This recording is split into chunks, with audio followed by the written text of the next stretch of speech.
Hello viewers, আসসালামু আলাইকুম। আরেকটি এপিসোড দেখার জন্য সবাইকে ওয়েলকাম। আমি আজকে আপনাদের সাথে মিহিদানা লাড্ডু রেসিপিটি শেয়ার করব। আর এই মিহিদানা লাড্ডুকে অনেকে অবশ্য মতিচুর লাড্ডুও বলে থাকে।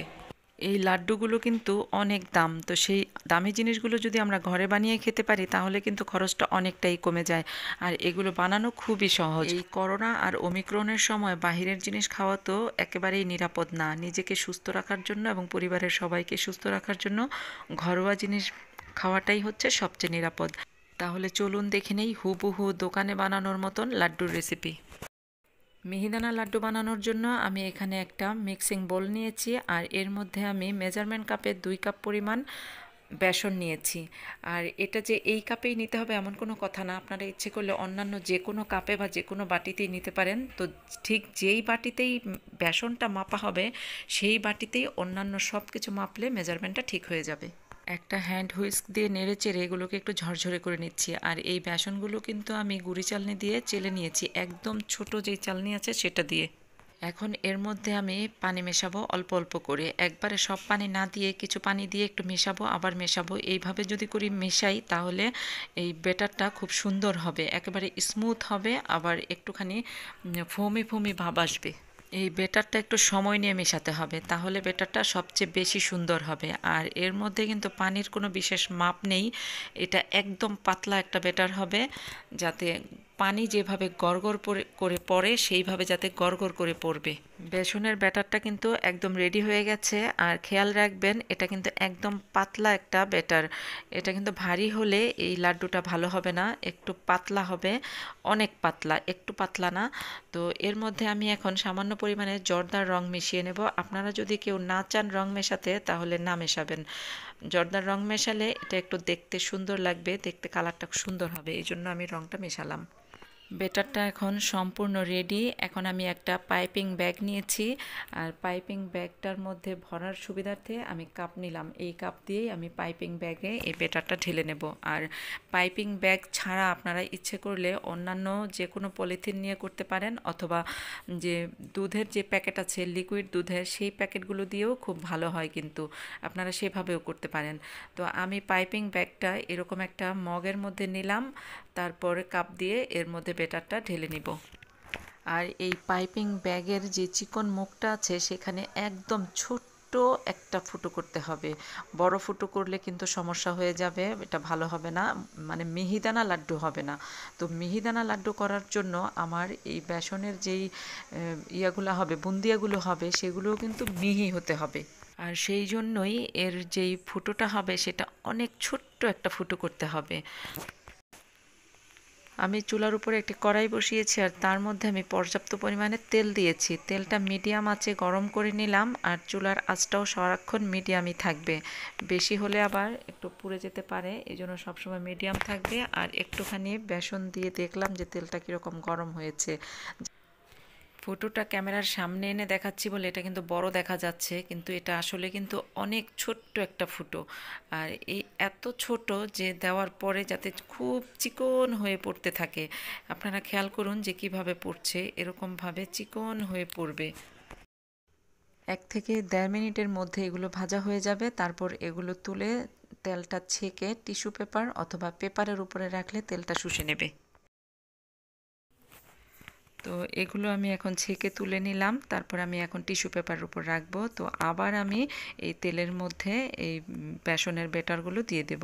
তো একইভাবে আমি সবগুলো ব্যাটার এইভাবে ছোট ছোট বুন্দিয়া বানিয়ে নেব। আর এটা আমি খুব কাছ থেকে দেখাচ্ছি বলে এখানে বড় দেখা যাচ্ছে, আসলে কিন্তু এগুলো খুবই ছোট। ব্যাটারটা তেলের উপরে দেওয়ার আগে তেলটা কিন্তু পর্যাপ্ত পরিমাণে গরম করে নিতে হবে। তেলটা যদি পর্যাপ্ত পরিমাণে গরম না হয় তখন কিন্তু ব্যাটারটা নিচে জমে থাকবে, আর তারপর একটা বড় ধরনের দলা পেকে থাকবে। তো এই জন্য একটু ভালো মতো গরম করে নিতে হবে, যাতে ব্যাটার দেওয়ার সাথে সাথে ব্যাটারটা তেলের উপরে ভেসে ওঠে। একইভাবে আমার সবগুলো বুন্দিয়া ভাজা হয়ে গেছে, আর সেগুলো আমি টিস্যুর উপরে নিয়েছি। বুন্দিয়ার অতিরিক্ত তেলটা টিস্যু শুষে নিয়েছে। এখন আমি এর জন্য শিরাটা রেডি করব।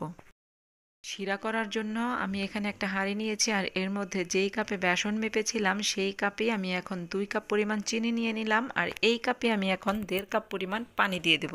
এখন আমি এখানে 1 টেবিল চামচ পরিমাণ লেবুর রস দিয়ে দেব। আর সাথে দিয়ে দেব 1.5 টেবিল চামচ ঘি। আর এরপর দিয়ে দিলাম 4টা এলাচি। আপনারা ইচ্ছে করলে এখানে আস্ত এলাচ না দিয়ে এলাচের গুঁড়োও দিতে পারেন। এরই মধ্যে শিরাটা বলক এসে গেছে, আর বলক আসা মাত্রই চুলাটা কমিয়ে দিয়ে আমি যে বুন্দিয়াগুলো ভেজে রাখলাম সবগুলো বুন্দিয়া এর মধ্যে দিয়ে দেব।